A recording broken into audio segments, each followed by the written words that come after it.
ठीक है, स्टार्ट है, स्टार्ट। हाँ ठीक है, देखो हम लोग नेक्स्ट चैप्टर फिजिकल केमिस्ट्री का एक और नया चैप्टर इलेक्ट्रोकेमिस्ट्री स्टार्ट कर रहे हैं। इसमें बेसिकली हम लोग करते क्या है, तो मैं आपको छोटा सा इंट्रोडक्शन दूं। आगे फिजिकल केमिस्ट्री हमने कैसे पढ़ा, तो आप देखो चैप्टर 1 क्या नाम था जी, सॉलिड स्टेट। सॉलिड जैसे कि आप NaCl ले लो, सॉल्ट ले लो, है ना, इनकी प्रॉपर्टी की स्टडी की है। उसके बाद इसको हम सेकंड चैप्टर में क्या बना इसका, सॉल्यूशन। सॉल्यूशन बनाने के लिए हम क्या करेंगे, इसमें वाटर मॉलिक्यूल्स है, इसमें इसको मिक्स कर दो, है ना, क्योंकि हम जानते हैं इसकी प्रॉपर्टी, तो ये सॉल्यूशन बन चुका है। अब एक बात बताओ, तुम इस सॉलिड की प्रॉपर्टी जानते हो कि ये क्या होता है, फ्री आयंस में ब्रेक होते हैं। अब ये आयंस में टूटे तो इससे फायदा क्या होगा, देखो फायदा ये होगा, ये क्या करेंगे, ये पहले तो इलेक्ट्रिसिटी कंडक्ट नहीं करता था, लेकिन अब सॉल्यूशन में फ्री आयंस ब्रेक होने के कारण ये क्या कंडक्ट करेगा, इलेक्ट्रिसिटी। यानी कि ये कुछ केमिकल सब्सटेंस है, केमिकल कंपाउंड है, क्या है जी, केमिकल कंपाउंड। केमिकल कंपाउंड टूट गया आयंस में सॉल्यूशन के द्वारा, और उसके बाद उससे आपने क्या पास कराया, क्या पास कराया, इलेक्ट्रिसिटी। उसी की मदद से हमने क्या किया जी, हमने कंडक्ट किया इलेक्ट्रिसिटी।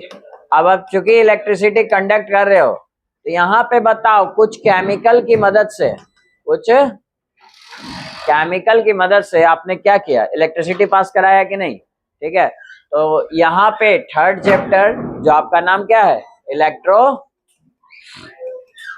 इलेक्ट्रोकेमिस्ट्री, इस चैप्टर का नाम यहीं से आता है कि भाई देखो, जिस चैप्टर में हम लोग क्या करते हैं, इलेक्ट्रिक एनर्जी को किस में चेंज करते हैं, केमिकल में, या फिर केमिकल एनर्जी को किस में चेंज करते हो, इलेक्ट्रिकल में। वही हम पढ़ते हैं किस में, इलेक्ट्रोकेमिस्ट्री में। आया बात समझ में।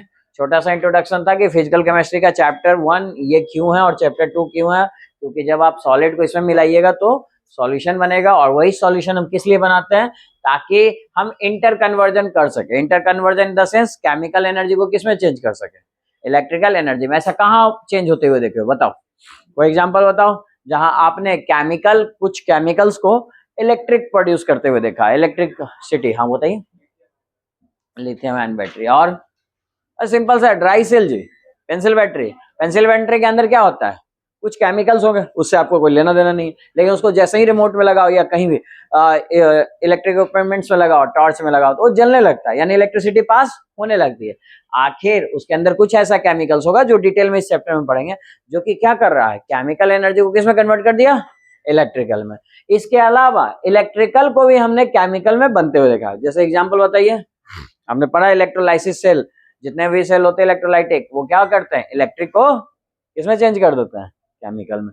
जैसे ये भी कहाँ से देखो, इन्वर्टर बैटरी जी, कार का बैटरी जो इन्वर्टर बैटरी होता है, इन्वर्टर से क्या होता है, वो कनेक्टेड होता है पावर सप्लाई से, और उसके दौरान वो क्या हो जाता है, जब वो डेड हो जाता है या खत्म हो जाता है, तो उसके बाद फिर से उसको हमको क्या करते हैं, चार्ज अप कर लेते हैं। तो चार्ज अप किसकी मदद से किए, इलेक्ट्रिसिटी से जोड़ो, वो फिर से चार्ज हो जाएगा, फिर से वो वर्किंग करने लगेगा। आया बात समझ में। इसका मतलब इलेक्ट्रिक एनर्जी किस में कन्वर्ट हो गया, केमिकल एनर्जी में। तो ये काम जहां पे हम इलेक्ट्रिक एनर्जी को केमिकल में या केमिकल एनर्जी को इलेक्ट्रिकल में कन्वर्ट करते हैं, उसी को क्या कहते हैं, इलेक्ट्रोकेमिस्ट्री। तो इलेक्ट्रोकेमिस्ट्री में बेसिकली हम क्या पढ़ेंगे, आपको दोनों एग्जांपल मैंने बता दिया है।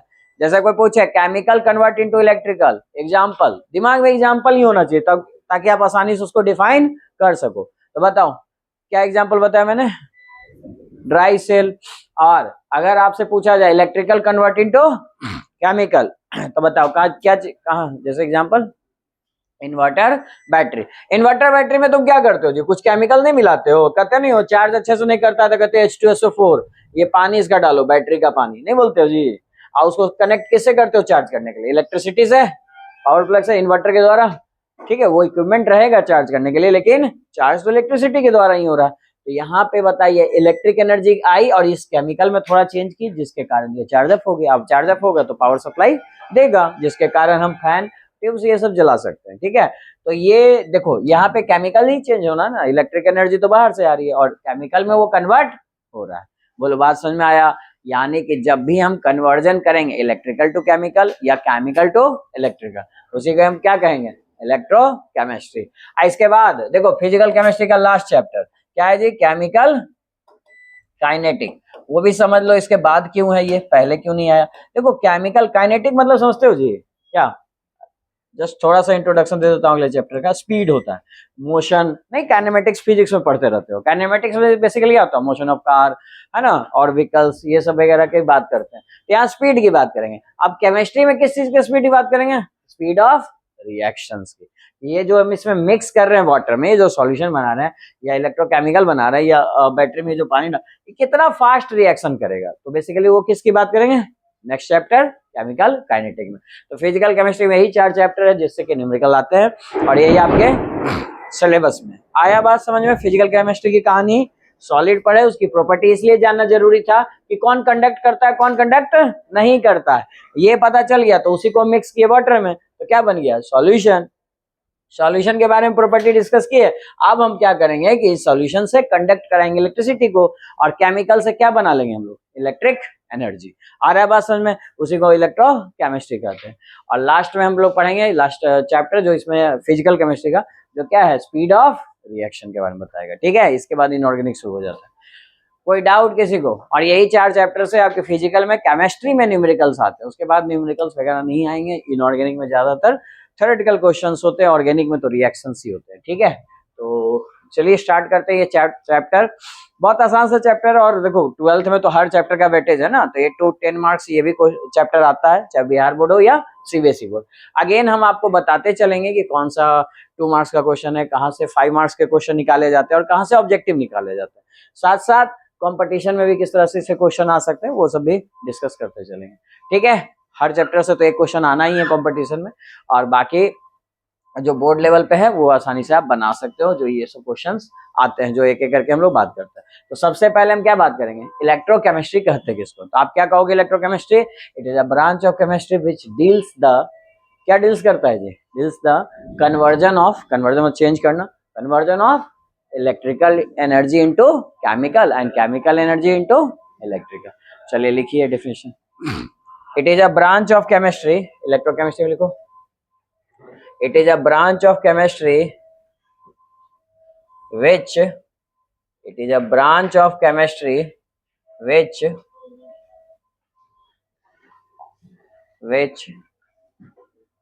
deals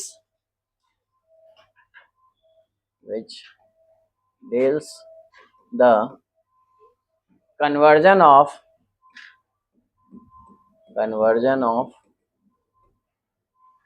electrical energy into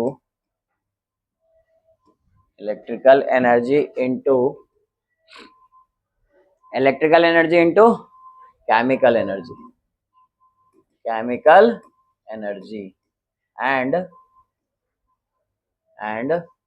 chemical energy into electrical and chemical energy into electrical energy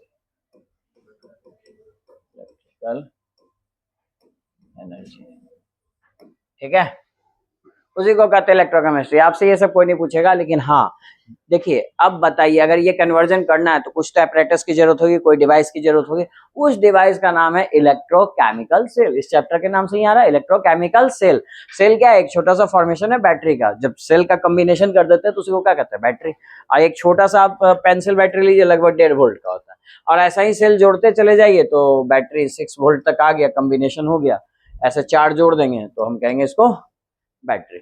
या 12 वोल्ट का भी आता है। जितना ये कॉम्बिनेशन जोड़ते जाइएगा उतना साइज इसका लार्ज होते जाएगा। आपको पता होगा बैटरी का, है ना, इन्वर्टर बैटरी बड़े साइज का भी आता है, तो उसमें कैपेसिटी ज्यादा होगी।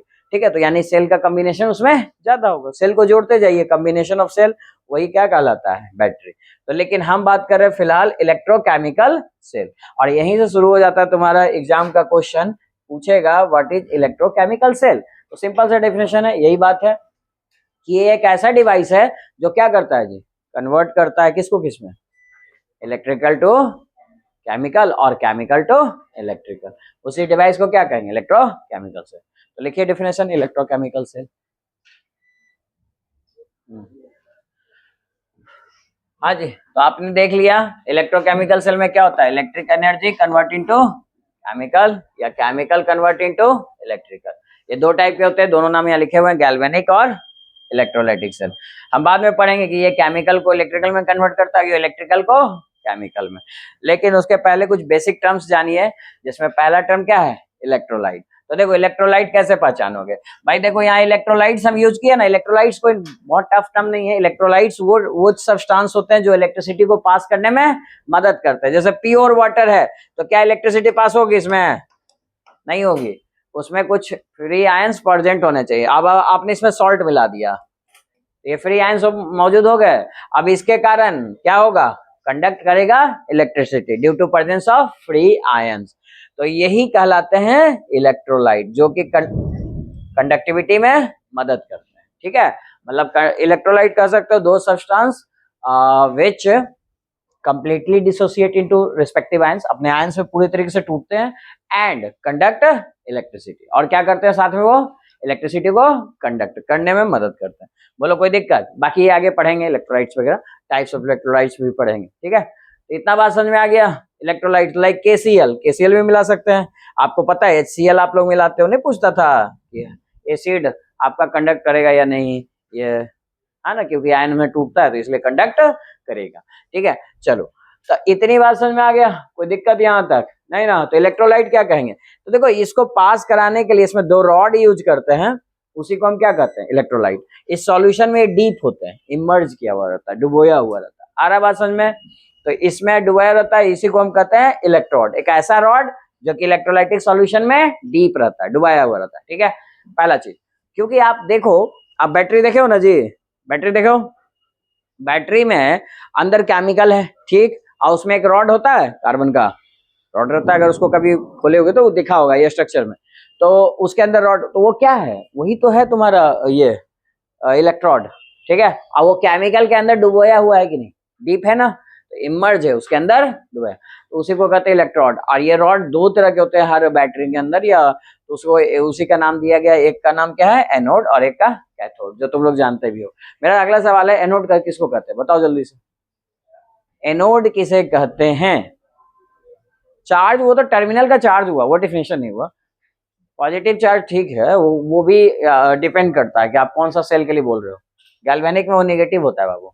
आप लोग जो पॉजिटिव बोल रहे हो किसके लिए बोल रहे हो, इलेक्ट्रोलाइटिक के लिए। आपने जो 10th तक पढ़ा वो इलेक्ट्रोलाइटिक सेल था, अब हम गैल्वेनिक सेल की बात करेंगे। ठीक है, तो चार्ज के अकॉर्डिंग डिफिनेशन नहीं हो सकता। और ये क्या डिफिनेशन होगा कि भाई वो पॉजिटिव चार्ज होता है, ये डिफिनेशन है?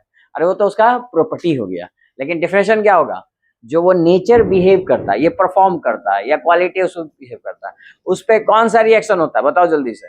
उस पे हमेशा और हमेशा ऑलवेज याद रखिएगा, एनोड पे ऑक्सीडेशन होता है, हमेशा क्या होता है, ऑक्सीडेशन। तो जिस रॉड पे ऑक्सीडेशन होगा वो क्या कहलाएगा, एनोड, और जिस पे रिडक्शन होगा वो क्या कहलाएगा, कैथोड। तो ये याद रखिए कि एनोड ये होता है। खैर आपको ये सब तो उतना नहीं पूछेगा, लेकिन हाँ पता होना चाहिए, क्योंकि रिएक्शन लिखने में मदद आएगा। जैसे एनोड पे अब ऑक्सीडेशन होता है, तो ऑक्सीडेशन का मतलब क्या होता है, इलेक्ट्रॉन का लॉस या गेन, लॉस ऑफ इलेक्ट्रॉन क्या कहलाता है, ऑक्सीडेशन, और गेन ऑफ इलेक्ट्रॉन क्या कहलाता है, रिडक्शन। तो ये आइडेंटिफाई करने में मदद करेगा। तो आइए हम कुछ टर्म्स है ये बेसिक, उनका डिफिनेशन लिखते हैं, और फिर हम एक एक करके आइडेंटिफाई करेंगे कि रिएक्शन को, कि कौन सा रिएक्शन एनोड पे जाएगा, कौन सा कैथोड पे जाएगा।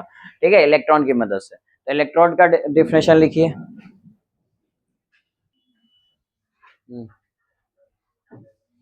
तो ये रॉड के बारे में मैंने बता दिया, जो रॉड को डीप इलेक्ट्रोलाइटिक सॉल्यूशन में इमर्ज किया जाता है वही क्या कहलाता है, इलेक्ट्रोड। एनोड जहां कौन सा रिएक्शन हो, ऑक्सीडेशन।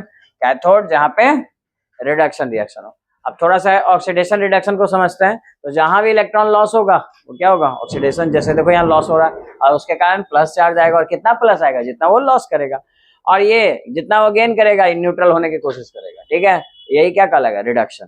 लेकिन एक और इम्पॉर्टेंट बात है जो कि शायद जरूरत पड़े तुम्हें, दूसरा पॉइंट, कि अगर ऑक्सीडेशन नंबर बढ़ा, और ऑक्सीडेशन नंबर किसको कहते हैं, चार्ज प्रेजेंट ऑन एलिमेंट, ये जो चार्ज प्रेजेंट है उसको क्या कहते हैं, ऑक्सीडेशन नंबर।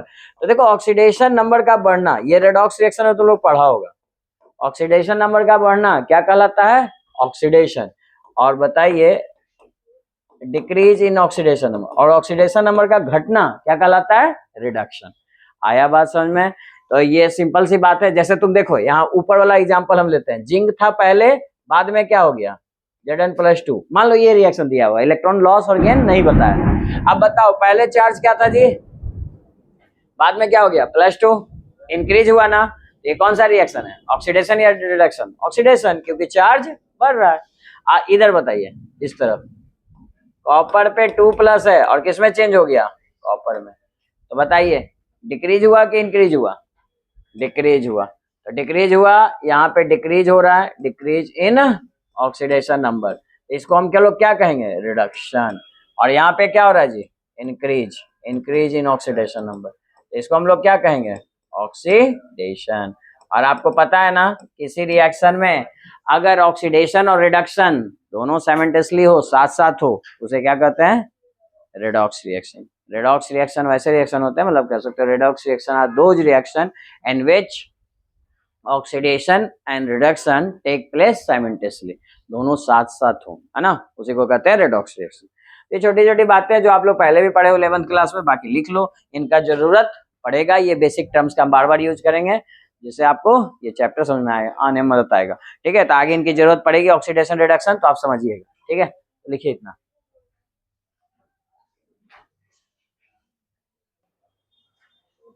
हाँ देखिए, ऑक्सीडेशन और रिडक्शन में अगर अंतर पता चल गया होगा, तो आप पढ़े हो कि इंक्रीज इन ऑक्सीडेशन नंबर क्या कहलाता है, ऑक्सीडेशन। आइए इसमें पहचानिए, ये जिंक 0 है, जिंक 0 से कितने में जा रहा है जी, 2 में जा रहा है, तो यही ना ऑक्सीडेशन हो रहा है, OX लिख लो शॉर्ट में, क्योंकि ऑक्सीडेशन नंबर इंक्रीज या डिक्रीज, इंक्रीज। तो बताइए ऑक्सीडेशन कहाँ होता है, एनोड पे, तो एनोड पे कौन आएगा, जिंक।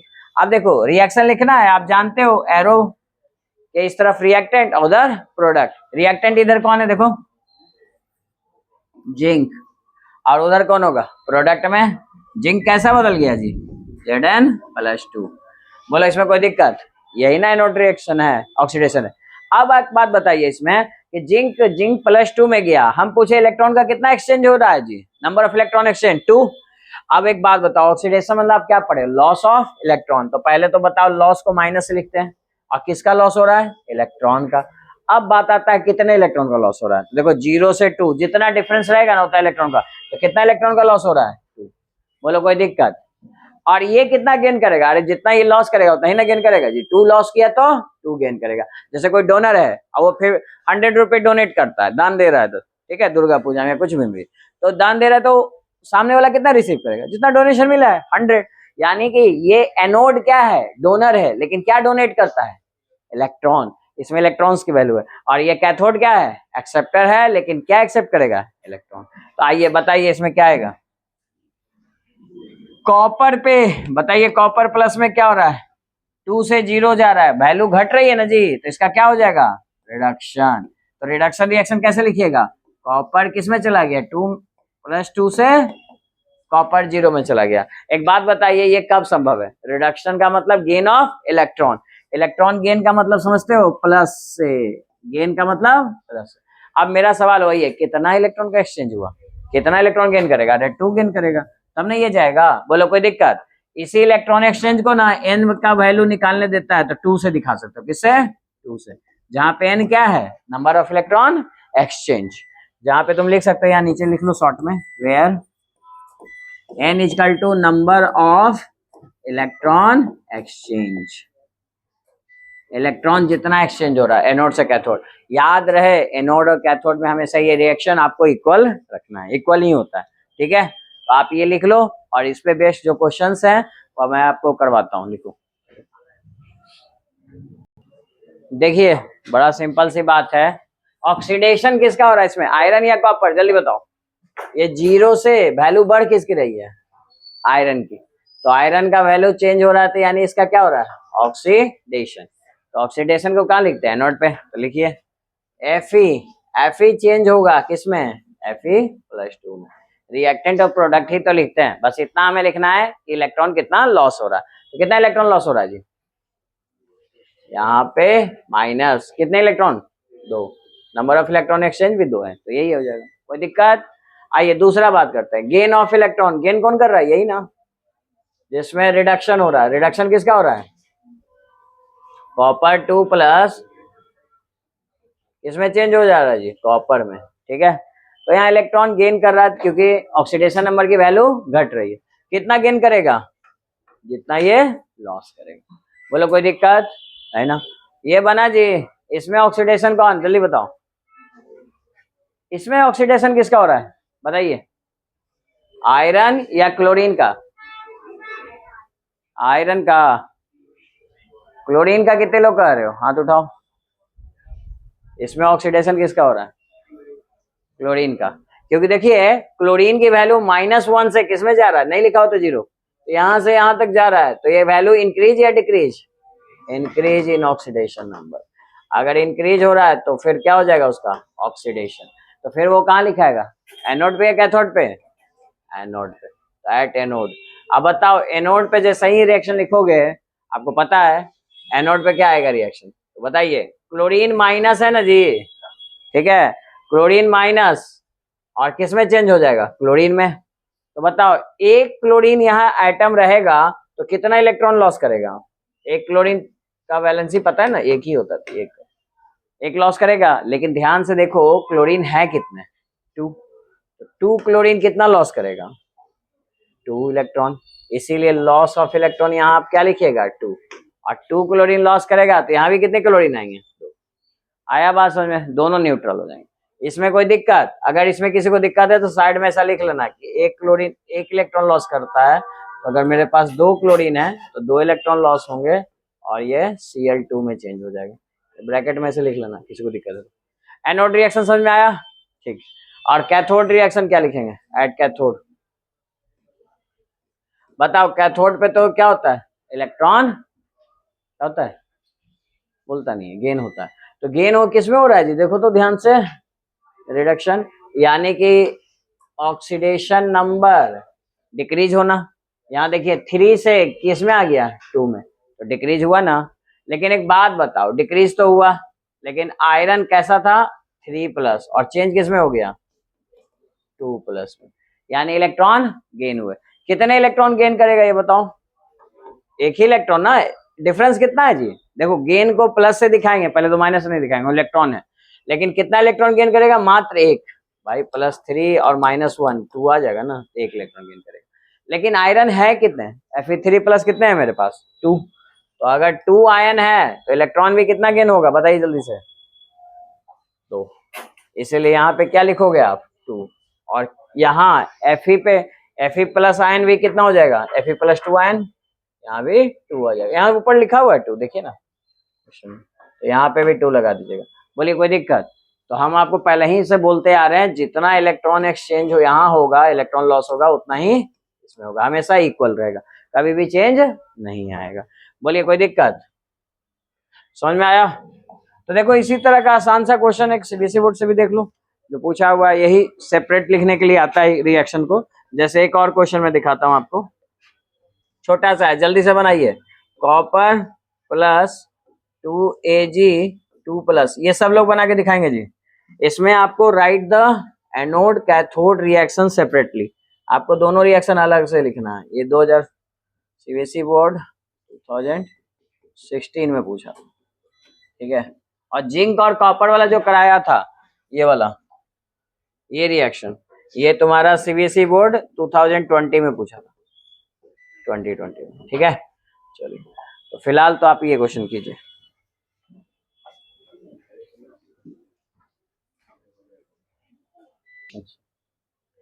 देखो सिंपल सी बात है, यहाँ तुमको इस क्वेश्चन में साफ साफ दिख रहा है किसका ऑक्सीडेशन किसका रिडक्शन।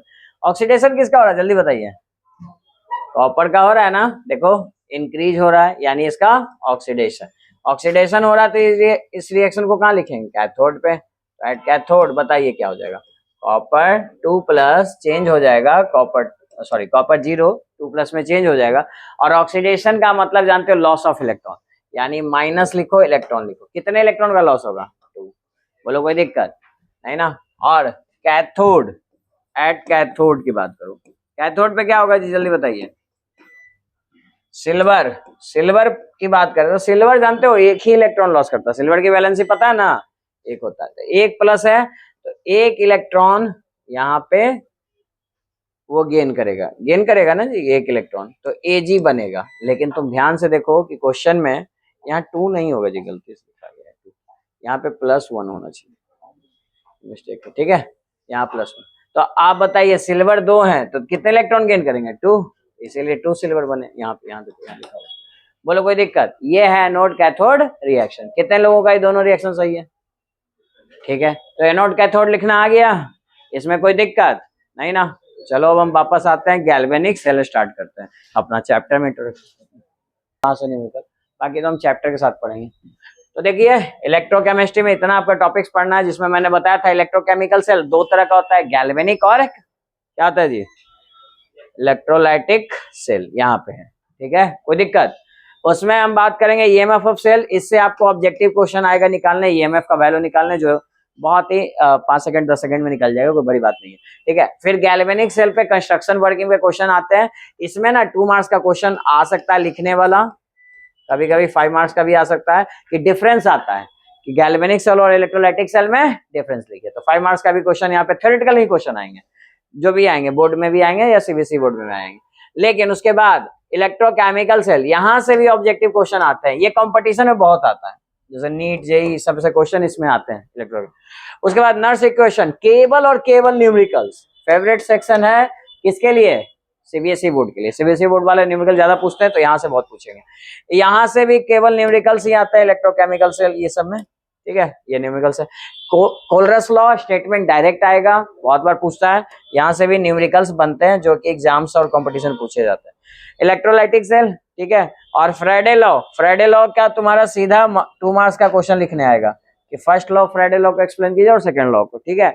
और बैटरी लास्ट है, कंस्ट्रक्शन वर्किंग, किसी का आ गया तो आ गया। 2 बैटरी का आपको पढ़ना ज्यादा इंपॉर्टेंट है, एक तो ड्राई सेल और एक इन्वर्टर बैटरी, जिसको कार बैटरी भी कहते हैं, जिसको लेड उसमें भरते हैं, तो लेड स्टोरेज बैटरी किसका बना होता है? लेड का, तो लेड स्टोरेज बैटरी भी कहते हैं। तो इतना तुम्हारा सिलेबस है, बता रहा हूँ कि कहाँ पे क्वेश्चंस किस तरह से आएंगे, बाकी हम 1 बाय 1 हर टॉपिक को डिटेल में पढ़ेंगे, तो वहां पे हम बात करेंगे कि क्या बात करेंगे, उसमें हम बात करेंगे कि इस पे क्वेश्चंस कैसे कैसे आ सकते हैं, कहाँ न्यूमेरिकल, कहाँ आपको सब्जेक्टिव, ठीक है। स्टार्ट करें पहला से, तो पहला है टॉपिक तुम्हारा गैल्वेनिक सेल, तो लिख लीजिए यहाँ तक, और गैल्वेनिक सेल हेडिंग डाल दें, लाइन छोड़ दो जिनका छूट गया, ठीक है। नेक्स्ट लिखिए गैल्वेनिक सेल, स्टार्ट करते हैं पहला टॉपिक गैल्वेनिक सेल, हेडिंग दीजिए गैल्वेनिक सेल क्या होता है। आ सकता है बाबू ये 5 नंबर का क्वेश्चन, 5 मार्क्स में आ सकता है, क्योंकि आजकल बिहार बोर्ड ना लॉन्ग क्वेश्चन पे ज्यादा फोकस कर रहा है, तो यहाँ से निकाला जा सकता है, लेकिन अभी तक 2 मार्क्स का ही क्वेश्चन निकाला था, वो मैं बताता हूँ क्या है। लेकिन जितने बड़े क्वेश्चंस होते हैं उसमें ऑब्जेक्टिव छुपे होते हैं, तो गैल्वेनिक सेल का ना कुछ और नाम है, वो तुम्हारा ऑब्जेक्टिव में पूछता है। जैसे गैल्वेनिक सेल को क्या कहते हैं? डैनियल सेल, क्या बोलते हैं? Daniell cell. और क्या बोलते हैं? वोल्टाइक सेल, ठीक है। और एक और चीज नाम है, ये बना होता है कॉपर और जिंक का, जिंक कॉपर का बना होता है, जिंक कॉपर सेल, तो आप जिंक कॉपर सेल भी इसको बोल सकते हो। बोलो कोई दिक्कत? ये सब नाम किसके हैं? गैल्वेनिक सेल, ठीक है। और इसके ऊपर तुम ऑब्जेक्टिव लिख लो, क्योंकि यहाँ से हो सकता है ये नाम ना दे के ये नाम दे दे, और इससे तुमको क्वेश्चंस पूछ दे एग्जाम में। आया बात समझ में? और एग्जाम में तुम्हारा पूछा भी है, तुमको असाइनमेंट मिला है ना जी? हाँ, नहीं मिला है?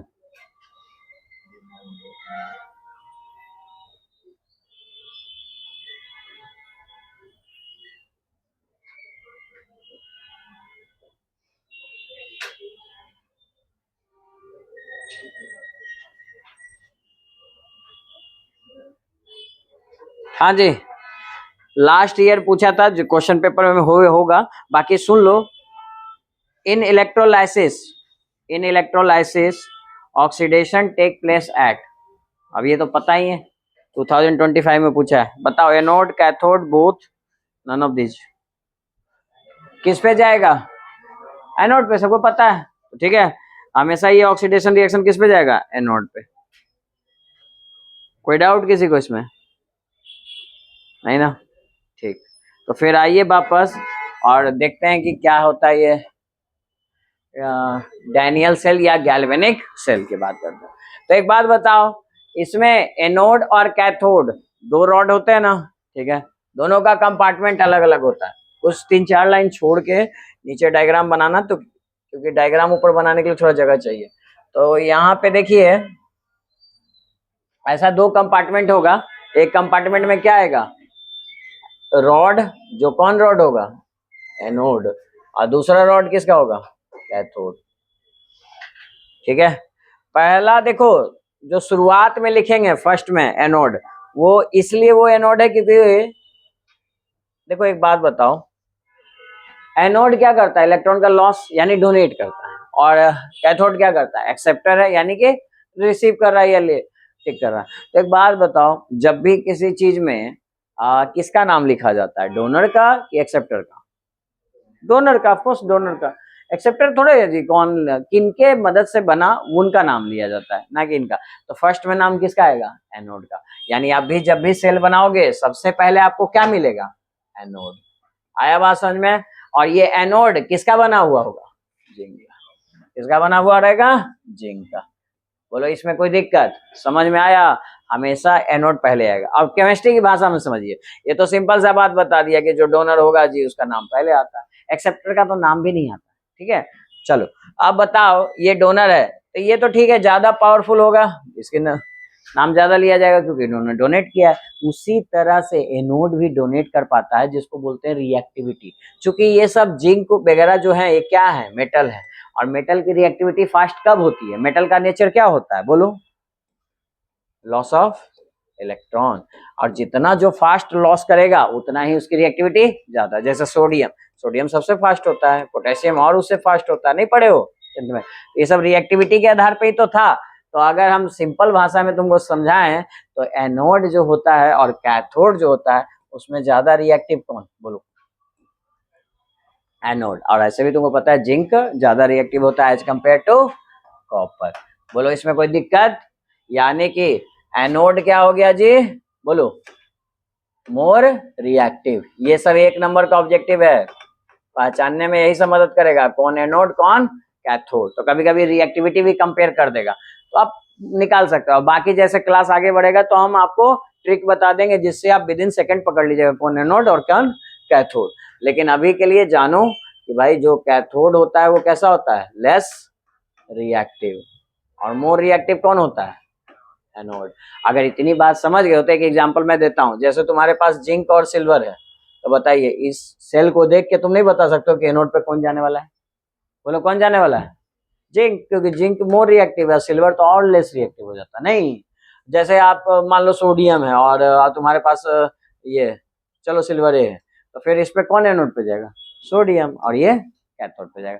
तो वो सब कैसे डिसाइड कर रहे हो, रिएक्टिविटी के आधार पे कि कौन फास्ट इलेक्ट्रॉन लॉस करता है, इसके आधार पे हम लोग एनोड और कैथोड डिसाइड कर लेते हैं। अच्छा, ये इसमें इसको कनेक्ट करेंगे आपस में, इन दोनों रॉड को, एनोड को और कैथोड को हम लोग कनेक्ट कर रहे हैं। ठीक है, और ये गैल्वेनोमीटर लगा दिए ताकि करंट जब पास करे तो डिफ्लेक्ट हो जाए, जिससे हमें पता चले कि करंट का फ्लो हो रहा है। ठीक है, अच्छा दूसरी बात, इसमें कोई इलेक्ट्रोलाइटिक सॉल्यूशन भरा रहेगा, केमिकल तो होगा ही, तो इलेक्ट्रोलाइटिक सॉल्यूशन दोनों फिल किया रहता है। और अच्छी बात क्या है, जो मेटल होता है ना उसी का फिल किया रहता है।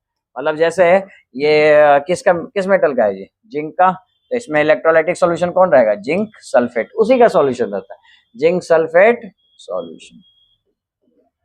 और इसमें कौन सा होगा जी, copper sulphate, copper sulphate solution. बोलो कोई दिक्कत इसमें नहीं ना। तो क्या अब तुम लोग खुद से एनोड और कैथोड रिएक्शन लिख सकते हो ना, पता है ना कि एनोड पे क्या होता है, ऑक्सीडेशन होता है, लॉस ऑफ इलेक्ट्रॉन। तो आप जिंक का लिख सकते हैं, और कैथोड पे क्या होता है, गेन। तो जल्दी से दोनों लोग खुद से लिखिए, तो दोनों रिएक्शन इतना बनाने के बाद एट एनोड कौन सा रिएक्शन होगा और कैथोड कैसा रिएक्शन होगा। क्योंकि अगर 5 मार्क्स का आएगा तो सुनिए, डायग्राम बनाइए और इस तरह से एनोड कैथोड रिएक्शन लिखना पड़ेगा, तब 5 नंबर मिलेंगे। ठीक है, तो मैं बता रहा हूँ कि ये 5 मार्क्स में पूछा गया आपके बोर्ड एग्जाम में, तो आप इसको लिखिए और बताता हूँ कि 5 नंबर में कहाँ तक लिखना है। ठीक है, फिलहाल इतना लिखिए आप लोग, और एनोड और कैथोड रिएक्शन खुद से लिखिए, एनोड और कैथोड। आपको पता है कि एनोड पे ये सभी लिख देना, एग्जाम ये नहीं कि हम कहना कि हमको पता है, अरे आपको पता है ना, एग्जामिनर को बताना पड़ेगा। ऑक्सीडेशन का मतलब क्या होता है जी, लॉस ऑफ इलेक्ट्रॉन। ये सब पॉइंट्स इस तरह से लिखिएगा, 5 मार्क्स के लिए बहुत जरूरी है, लॉन्ग क्वेश्चन है तो हर पॉइंट्स को लिखिए। और कैथोड पे क्या होता है जी, रिडक्शन। रिडक्शन का मतलब क्या होता है, गेन ऑफ इलेक्ट्रॉन। ठीक है, तो चलिए दोनों रिएक्शन पहले कंप्लीट कीजिए, फिर आगे बात करते हैं।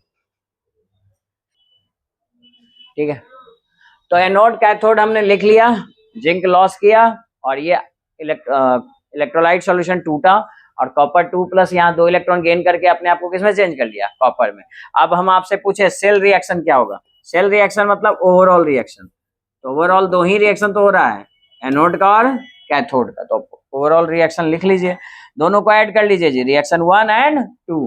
तो बताइए 1 और 2 को ऐड कीजिएगा तो क्या आएगा, जिंक 2- कन्वर्ट हो जाएगा जिंक +2 में, और कॉपर 2+, 2 इलेक्ट्रॉन गेन करके कॉपर में कन्वर्ट हो रहा है, और ये इलेक्ट्रॉन इलेक्ट्रॉन कट जाएंगे, आप दोनों को ऐड कर लीजिए, सेल रिएक्शन आ जाएगा। यही तो है सेल रिएक्शन।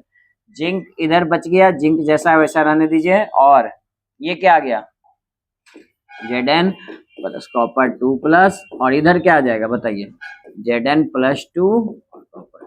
ये आपका जो रिएक्शन निकला है यही है ओवरऑल रिएक्शन बोल लो, या फिर सेल रिएक्शन। ठीक है, तो इसको सेल रिएक्शन भी कहते हैं, या ओवरऑल रिएक्शन के नाम से भी पूछ लेगा। जैसे कभी तुमसे पूछ लिया है, बताओ जी गैल्वेनिक सेल का रिएक्शन, तो ये होता है गैल्वेनिक सेल का रिएक्शन, कोई दिक्कत, ओवरऑल रिएक्शन। और गैल्वेनिक सेल में केवल एनोड और कैथोड पूछेगा तो सेपरेटली अलग लिख लो, दोनों को जोड़ दिए तो क्या मिल गया हमको, ओवरऑल रिएक्शन। बोले इस रिएक्शन में कोई दिक्कत नहीं ना। तो इस रिएक्शन में आप देख रहे हो क्या क्या ऑब्जर्वेशन मिल रहा है, या क्या क्या कंक्लूजन निकला। Zinc reduce the weight, zinc का वेट क्या हो रहा है, घट रहा है, और copper gains the weight, copper का वेट बढ़ रहा है। ये 2 बातें लिख लो, उसके अलावा और आगे बात करते हैं। देखिए ध्यान रखिएगा, एनोड हमेशा नेगेटिव टर्मिनल होगा इन गैल्वेनिक सेल, और कैथोड हमेशा positive terminal in galvanic cell. Electrolytic में अलग बात होगी, लेकिन अभी यहाँ गैल्वेनिक सेल के लिए पूछा जा रहा है। तो गैल्वेनिक सेल में अगर ये नेगेटिव है तो बताओ इलेक्ट्रॉन का फ्लो कहाँ से होगा, इलेक्ट्रॉन का चार्ज क्या है, नेगेटिव, तो कहाँ से ये टर्मिनल से निकलेगा, नेगेटिव टर्मिनल से। तो नेगेटिव टर्मिनल से इलेक्ट्रॉन का फ्लो होगा, और इसको अट्रैक्ट कौन करेगा, पॉजिटिव टर्मिनल यानी कैथोड की तरफ। यानी कहाँ से कहाँ जाएगा जी बताइए, एनोड से कैथोड। इसमें कोई दिक्कत, यानी flow of current from anode to cathode, ये ऑब्जेक्टिव में पूछता है जी। अच्छा दूसरा क्वेश्चन यहीं से पूछ लेगा, चलो ये तो तुमने फ्लो बता दिया, इलेक्ट्रॉन का फ्लो इस डायरेक्शन में होगा, कोई दिक्कत। अब हम पूछे करंट का फ्लो कहां से कहां होगा, तो बताइए करंट का फ्लो कहां से कहां होगा, फोर्थ, ये भी ऑब्जेक्टिव में बहुत पूछता है एग्जाम में, 3 मार्क्स का क्वेश्चन ही पूछा हुआ है 2 बार सीबीएसई में। ठीक है, तो ये दोनों 1-1 नंबर का दिया था, इस तरह से पूछता है। आप जल्दी से बताइए, बाकी हम क्वेश्चन करवाएंगे, लेकिन पहले आप सीख लीजिए एक बार। तो करंट का फ्लो आपने 2 चीज पढ़ा है। अगर हम आपको सिंपल सा बोले कि आपका इधर +5 इधर -5 है, तो कहां से कहां फ्लो होता है जी, आप पढ़े नहीं हो, हम भी बताए थे, हाइयर से हाइयर कंसंट्रेशन से लोअर। हमने बताया था कि सोसाइटी में हर चीज फ्लो किधर से किधर होती है, higher concentration to lower. Physical world में ले लो, इलेक्ट्रिकल वर्ल्ड में ले लो, या फिर ऐसे भी आप फिजिक्स में पढ़े होंगे कि करंट के अपोजिट डायरेक्शन में हमेशा किसका फ्लो होता है, करंट का फ्लो हमेशा इलेक्ट्रॉन के अपोजिट डायरेक्शन में होगा, या फिर हाइयर कंसंट्रेशन टू लोअर, यानी प्लस से माइनस की तरफ, माइनस से थोड़ा फ्लो होगा करंट का। ठीक है, तो यानी कि करंट का फ्लो कहां से कहां हो रहा है बताइए जल्दी से, फ्लो ऑफ करंट फ्रॉम